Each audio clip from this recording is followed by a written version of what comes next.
రాజకీయ నాయకుల భాష రోజు రోజుకు ముదిరి పాకాన పడుతున్నది. వినలేకపోతున్నాం.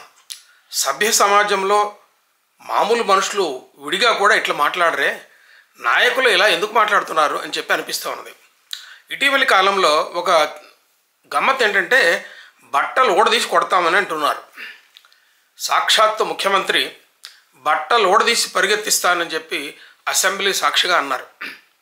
నిన్న జగన్మోహన్ రెడ్డి గారు పోలీసులను ఉద్దేశించి బట్టలు ఊడదీసి కొడతానని ఇట్లా అన్నట్టుగా మనకి అన్ని వార్తల్లో వచ్చేసినాయి. మీరు కొట్టదలుచుకుంటే కొట్టండి, కానీ ఈ బట్టలు ఊడదీసే సెంటిమెంట్ ఏంటా బాబు అని చెప్పి ప్రజలందరూ కూడా విస్తుపోతున్నారు. కొట్టేటప్పుడు అంటే చొక్కా ప్యాంటు ఉంటే దెబ్బలు తగలవనే? దెబ్బలు తగులుతాయండి. చొక్కా ప్యాంటు ఉన్నా కూడా దెబ్బలు తగులుతాయి. మీరు కొట్టేదేదో బట్టలు ఉంచే కొట్టండి. మరి బట్టలు ఊడదీసి కొడతామని చెప్పి పబ్లిక్లో అంటే జనం వెళ్ళలేకపోతున్నారు. జాగ్రత్త సుమా.